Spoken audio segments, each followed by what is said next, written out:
Locker जो हो गया, अब लॉकर थोड़ा सा इसको मैं ऐड कर लूंगा, वीडियो कट हो गया तो दोनों वीडियो को ऐड कर लूंगा। तो ये जो लॉकर हो गया, लॉकर जो मेरा हम लोगों का हो गया, लॉकर हो गया आपका माई एसक्यूएल। माई एसक्यूएल का काम क्या है, जैसे कोई भी हम लोग फॉर्म सबमिट किए तो उसका डेटा जाके स्टोर होता है कहाँ पे, माई एसक्यूएल में। आप लोग एक्सेल पढ़े होंगे तो थोड़ा बहुत समझ में आएगा, कुछ कुछ पहले वाले लैंग्वेज एक्सेल के अंदर ही डेटा को स्टोर करता था, ठीक है। अब ये दोनों चीजें समझ लीजिए। अब जो हम लोगों का ये पूरा ढांचा बना, ये 4 लैंग्वेज को जोड़ के बना, ठीक है। ये देखिए पुराना चीज़ें हो गया, इसमें हम लोग एक्स्ट्रा ऐड करेंगे बूटस्ट्रैप, क्योंकि ये मॉडर्न इतना भी लैंग्वेज से आपका वेबसाइट बन जाएगा। लेकिन मॉडर्न जो युग आया है, इसमें किसी के पास टैबलेट है, किसी के पास फ़ोन है, किसी के पास पीसी है, किसी के पास एलसीडी है बड़ा वाला। तो हम लोग को एक ऐसा लैंग्वेज चाहिए जिससे कि हम लोगों का जो वेबसाइट बने, वो ऐसा बने कि अगर ये पीसी में जाए तो पीसी के साइज का वो पीसी का साइज को अडॉप्ट कर ले, उसके साइज के हिसाब से खुले। मोबाइल में खुले तो उसके साइज के हिसाब से खुले, और आपका टैब में खुले तो उसके साइज के हिसाब से खुले, अडॉप्ट कर ले। तो बूटस्ट्रैप क्या प्रोवाइड करता है, एक रिस्पॉन्सिव वेबसाइट प्रोवाइड करता है, जिससे कि आपका वेबसाइट रिस्पॉन्सिव बनता है, हर हर हर एक स्क्रीन के साइज को अडॉप्ट कर लेता है, ठीक है। चलिए अब हम लोग बात करेंगे इसमें एजेक्स और जेक्यूरी, ये दोनों ऐसा ऑटो लोड का कॉन्सेप्ट डालेंगे कि ये बटन क्लिक करने के बाद पेज लोड ना हो, लेकिन वो काम हो जाए। बार बार रिफ्रेश जो करते हैं हम लोग, वो रिफ्रेश करना ना पड़े, लेकिन काम भी हम लोगों का हो जाए, ठीक है।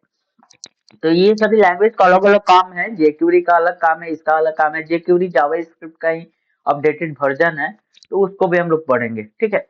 अब हम लोग आज बात करेंगे जो व्हाट इज अ कंप्यूटर। हम लोग जो बात करेंगे किसका, what is a computer, computer क्या होता है, ठीक है। तो कंप्यूटर जो होता है, अब हम लोग कंप्यूटर के बारे में समझेंगे पहले कि कंप्यूटर होता क्या है। तो देखिए कंप्यूटर जो है एक तरह एक मशीन है। मशीन अब क्यों इसको बोल बोल रहे हैं, तो मशीन एक ऐसा मशीन है जो इंस्ट्रक्शन जो आप दीजिएगा उस पे वो काम करता है, और कुछ डेटा को अपने अंदर स्टोर करके रखता है, ठीक है। अब मशीन का काम क्या हुआ है ये समझ लेते हैं। अगर ये आपको एक पंखा दिया जाए, पहले के गर्मी होता था तो हम लोग का मम्मी या बूढ़े दादी होती हैं जो पंखा हाँकती थी, तो गर्मी होने के बाद कुछ देर हाँकती थी फिर बंद कर देती थी, हाथ हाथ दुखने लग जाता था। लेकिन मशीन का काम क्या है कि कंटिन्यू काम को करते ही रह जाता है। आजकल के पंखा को ऐसा थोड़ी होता है कि दुख गया है अब बंद कर दो, ठीक है। तो मशीन जो भी काम को करता है कंटिन्यू करता है, तो काम हम लोगों का क्या हो जाता है, जो काम का रेशियो है वो बढ़ जाता है। जो काम हम एक इंसान पूरा दिन में करेगा वो 1 घंटा में मशीन करके आपको दे देगा। अब तो विद इन सेकंड में आपको वो करके दे देगा। एआई का नाम सुना होगा, ये सब चीज हम लोग आगे पढ़ेंगे अभी एआई के बारे में भी। तो जो कंप्यूटर का काम समझ रहे हैं कि ये इंस्ट्रक्शन जो हम लोग देते हैं उस पे ये काम को करता है। दूसरा चीज है ये डेटा को अपने अंदर स्टोर करता है। एक ऐसा डेटा होता है डिजिटल डेटा, अब आपके इमेज को स्टोर कर लेगा, आपके कुछ लिख के रखे हुए पेंट में उसको स्टोर करेगा, इमेज बनाइएगा, ग्राफिक्स बनाइएगा, उसको अपने अंदर स्टोर करता है, ठीक है। अब देखिए पहला का हम लोग कंप्यूटर के के बारे में बात करें, अब इस पे नहीं आते हैं, पहले यहाँ पे आते हैं कि कंप्यूटर बना कैसे था, ठीक है। अब देखिए कंप्यूटर जो है सबसे पहले जो बनाया गया, उस फर्स्ट जनरेशन का कंप्यूटर वो बना था कब, 1940 से 1950 में ये बना था। 1940 से लेकिन अभी इसमें दिखा रहा है 1940 से 1950, लेकिन 1940 से 1959 तक ये इसका चला था फर्स्ट कंप्यूटर जो बना था। और ये फेल भी हो गया था उस समय, ये जाके फेल हो गया, ठीक है। ये देखिए फर्स्ट कंप्यूटर है, इसका भी हम लोग, इसमें तो थोड़ा इमेज छोटा दिखाया है लेकिन हम लोग आगे पढ़ेंगे, आगे दिखाएंगे आपको इमेज। तो उस समय ये बना था कब, 1940 1946, सॉरी 1946 में ये बना था, 1959 तक ये चला था रेशियो, ठीक है।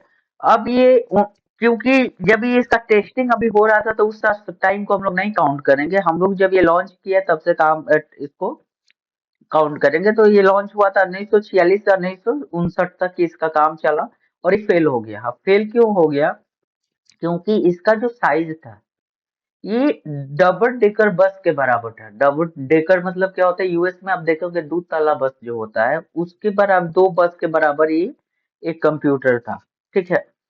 और ये कंप्यूटर जो था बहुत बड़ा था साइज में। इसका एक और इमेज अभी मैं खोला था, ये वाला देखिए, तब समझ में आएगा कि कितना ये बड़ा उस समय था, ठीक है। मैं आपको इमेज इसलिए डाउनलोड किया हुआ हूँ क्योंकि आपको समझ में अच्छी तरीके से आए। देखिए इसका साइज दिख रहा है। एक ये कंप्यूटर उस समय ऐसे बनता था। फर्स्ट जनरेशन का जो कंप्यूटर था, ये इतना साइज लेता था, आपको स्पेस लेता था एक कंप्यूटर, ठीक है। और इसका नाम ज्यादातर देखिएगा तो वैक्यूम रखा गया है, ठीक है। अब वैक्यूम क्यों रखा गया है, क्योंकि उस समय जो यूज होता था वैक्यूम ट्यूब का यूज किया जाता था, ठीक है। वैक्यूम ट्यूब का यूज किया जाता था। जैसे कि आप लोग देखे होंगे, देखिए यहाँ पे वैक्यूम ट्यूब, तो उस समय इसका वैक्यूम ट्यूब्स का यूज किया जाता था। अब वैक्यूम ट्यूब्स क्या होता है, आप लोग पहले वाले टीवी में देखा होंगे कि एक फ्यूज पीछे रेड कलर के बॉक्स के अंदर छोटा सा लगा रहता था, इस टाइप का। रुकिए मैं उसका भी इमेज दिखा दूं, एक मिनट। ये रहा आपका वैक्यूम ट्यूब, ठीक है। तो ये ऐसे वैक्यूम ट्यूब के यूज करके और इसको बनाया जाता था। और इस ये इतना साइज में बड़ा था ना, और इतना स्लो था, ये इतना स्लो था और साइज में इतना बड़ा था कि कोई इसको लगाना नहीं चाहता था, ठीक है। और ये जो लैंग्वेज का यूज करता था, जैसे आज हम लोग हिंदी में लिखते हैं ना, इंग्लिश, हिंदी, भोजपुरी, अलग अलग देश में अलग अलग लैंग्वेज यूज करके कंप्यूटर का यूज किया जा रहा है। लेकिन उस समय जो ये यूज करता था, बाइनरी नंबर का यूज करता था। बाइनरी नंबर मीन्स 0 एंड 1 का यूज ये करता था। 0 एंड 1 क्या होता है, 0 एंड 1 एक बाइनरी नंबर होता है जो मशीन उसको समझता है। आप लोग बहुत सारे हैकर वाले मूवीज में देखते होंगे कि 0 1 0 1 0 1 0 1 लिखा रहता है, तो वो सब मशीन लैंग्वेज है, उसको बस मशीन ही पढ़ता है, वो हम लोग नहीं समझ पाएंगे। और उस समय ये वही समझता था, तो जो भाई बाइनरी नंबर पढ़ा रहेगा, जो सीखा रहेगा, वही ना इस पे काम करेगा, ठीक है। तो ये उस समय क्या हो गया, फेल हो गया, ठीक है।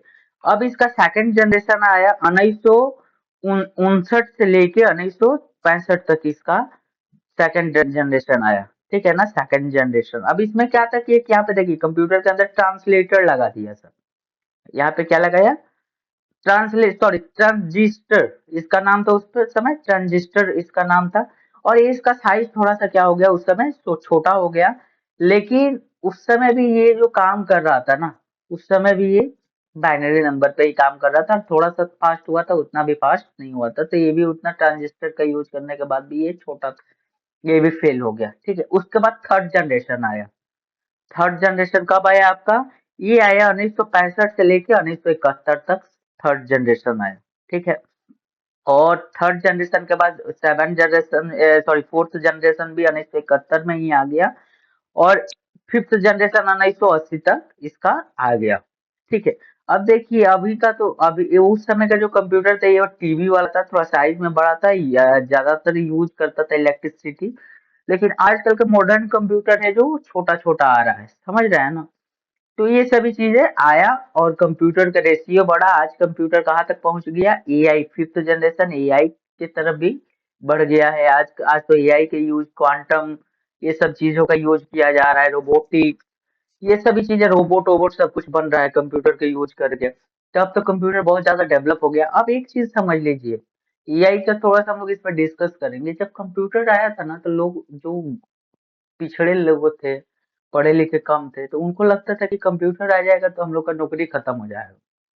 और उस समय भी ये थोड़ा सा बवाल हुआ ये सब चीजों को लेके, भाई नौकरी चला जाएगा, ये हो जाएगा, वो हो जाएगा, दिस डैट वाला बात चला। लेकिन कंप्यूटर आया तो जो पहले आप खेती करके कमाते थे ना, मीन्स कि जो बंधुआ मजदूरी, लोहा ढोते थे, ये ढोते थे, अब उसमें क्या था, जो स्किल अपना डेवलप किया, वो जाके क्या करने लगा, एक ऑफिस में बैठा, चेयर पे बैठ के पूरा दिन काम करता था, करने लगा, भी कर रहा है, समझ रहा है ना। डेटा एंट्री, ये सब चीजों, ये क्या बोल रहे हैं, प्रोग्रामर, सॉफ्टवेयर डेवलपर, इंजीनियर, ये सभी चीजें सभी लोग यूज कर रहे हैं कंप्यूटर का, एक ऑफिस में बैठ के काम कर रहे हैं। पहले क्या था कि कागज पत्तर मेंटेन करो, लिखो, कहीं गुम हो गया, एक पेपर को यहाँ से वहां ले जाने में आपको 1 महीने का टाइम लग जाता था। अभी एट अ टाइम मेल करिए, अभी जिसके पास करिएगा उसके पास पहुंच जाएगा।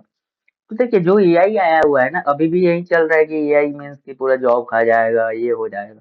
ये आपके काम को इजी करेगा। आने वाले समय में क्या करेगा, आपको आपको खुद समझ में आएगा। आपको आपका एग्जाम्पल दिया जाएगा, जैसे अभी हम लोग दे रहे हैं ना, पिछड़े लोग जब कंप्यूटर आया था उस समय हम लोग का एग्जाम्पल दिया जाएगा कि पहले एआई आया था तो सब लोग इसको इग्नोर किए हैं, इसके बोले कि नहीं काम गई, ये एम्प्लॉयमेंट खत्म करेगा।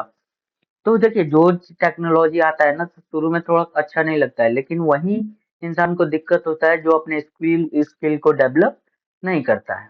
ठीक है, चलिए ठीक है, ये जनरेशन हम लोग समझ गए। अब देखिए कंप्यूटर जो पहले बना ना, अब ऑपरेटिंग सिस्टम एक कंप्यूटर का ऐसा पार्ट होता है, मालिक होता है, जो कंप्यूटर को ऑर्डर देता है, बैठे रहता है और ऑर्डर देता है कि तुम ये काम करो। ठीक है, तो कुछ पहले का जनरेशन में जो कंप्यूटर ऑपरेटिंग सिस्टम यूज होता था वो आईबीएम था। ठीक है, आईबीएम का क्या था, आईबीएम 1981 अगस्त में ये आया। ठीक है ना, 1981 में अगस्त में आया, तो मेरे को जहां तक आशा है तो ये फिफ्थ जनरेशन के साथ ही आया था उस समय आईबीएम। ठीक है ना, इंटरनेशनल बिजनेस मशीन करके इसका फुल फॉर्म होता है। तो ये अगस्त में आया और इसमें क्या था, कमांड लाइन आर्गुमेंट था। अब थोड़ा सा आईबीएम के बारे में भी हम लोग देख लें। आईबीएम ये रहा, मैं आपको समझाने के लिए सभी चीजों का इमेज करके रखा हुआ हूँ। और एक मिनट, लोड हो रहा है इमेज। चलिए, ये आईबीएम था थर्ड जनरेशन के साथ ही। आईबीएम 1964 1971 में ये शायद आया था। ठीक है, थोड़ा सा मेरे को भी टीट में कंफ्यूजन हो रहा है। और ये आईबीएम में क्या था, आईबीएम जो था इसमें क्या था कि आपको कमांड देना था। कमांड समझ रहे हैं, देख रहे हैं ना, ये ग्रीन ग्रीन जैसा हैकर यूज करता है। अब आपको कोई भी चीज खोलना है तो डेल, रिमूव, रीनेम, ये सब लिखना पड़ता है, उसके बाद लिखना पड़ता था। और उसके बाद ये वो काम को करता था। लेकिन आजकल के देखिए ये आइकन्स आ रहे हैं, ये सब ग्राफिक्स आ रहे हैं। तो विंडोज जब आया तब ये सब प्रॉब्लम को हटा दिया। आईबीएम का पूरा रेशियो खत्म हो गया, आईबीएम को यूज नहीं कर रहा था। उसके बाद लोग विंडोज की तरफ गए, इजी वे में गए। ठीक है, तो ऑपरेटिंग सिस्टम, अलग अलग ऑपरेटिंग सिस्टम आया, जैसे जनरेशन चेंज हुआ कंप्यूटर का, वैसे ही ऑपरेटिंग सिस्टम का भी जनरेशन चेंज हुआ और जाके हम लोग बहुत ज्यादा आगे बढ़े। और आज हम लोग ग्राफिक्स यूजर इंटरफेस का यूज करते हैं, मीन्स कि आइकन्स के द्वारा हम लोग समझ जाते हैं कि ये चीज है। फेसबुक का ये आइकन आता है तो हम लोग समझ जाते हैं कि फेसबुक ये है। समझ रहे हैं ना, तो कम पढ़ा लिखा भी है तो आइकन से पकड़ लेता है कि ये चीज है। आजकल तो अनपढ़ लोग भी फेसबुक चला रहे हैं। ठीक है, तो वो चीज है, वो अलग बात है। हम लोग थोड़ा सा टेक्नोलॉजी पे बात करें तो अच्छे से बात करें। तो ये 1981 में आया और अगस्त में 1988 में तक इसका रेशियो रहा, मतलब ये इसका चला। और तब तक विंडोज कब आ गया, विंडोज 1985 नवंबर 20 नवंबर को ये लॉन्च कर गया विंडोज। तो कोई भी नया चीज आता है ना, तो लोग धीरे धीरे धीरे धीरे यूज करते हैं, बताते हैं कि अच्छा जब लगने लगता है तो सभी लोग यूज करने लग जाते हैं। तो विंडोज प्लस आईबीएम, ये दोनों साथ में चले कितने साल, 3 साल चले। उसके बाद आईबीएम को लोग भूल गया और यूज करने लगा किसको, ये विंडोज को। ठीक है, अब ऑपरेटिंग सिस्टम के बारे में थोड़ा सा हम लोग बात कर लें। देखिए वो ऑपरेटिंग सिस्टम जो होता है ना, ऑपरेटिंग सिस्टम क्या, कौन कौन सा ऑपरेटिंग सिस्टम होता है वो समझ लीजिए। देखिए विंडोज, जिसको अभी हम लोग, जब मैं भी यूज कर रहा हूँ, विंडोज का ही आइकन है, दिख रहा है ना। तो विंडोज हो गया। मैक ओएस जो एप्पल एप्पल यूज करता है, ये मैक ओएस है ऑपरेटिंग सिस्टम। ठीक है, लिनक्स है। दूसरा चीज है क्रोम ओएस करके आया, एंड्रॉइड ओएस आया, आईओएस एप्पल का भी आया। ठीक है, यूनिक्स आया, फिर बीएसडी आया। ठीक है, ये सभी ऑपरेटिंग सिस्टम है जिसका ये एक मालिक होते हैं। जिस कंप्यूटर में आप इनको इंस्टॉल कर दीजिए वो उसका मालिक बन जाते हैं और कंप्यूटर आपका नौकर बन जाता है। जो ये बोलेंगे, जो आप इंस्ट्रक्शन दीजिएगा ये समझेंगे और अपने कंप्यूटर को बताएंगे और कंप्यूटर उस पे काम करेगा। तो आपका कंप्यूटर का जो मेन मालिक होता है, वो ध्यान से देखा जाए तो वो ऑपरेटिंग सिस्टम होता है। लेकिन हम लोग ब्रेन ऑफ कंप्यूटर सीपीयू को बताते हैं।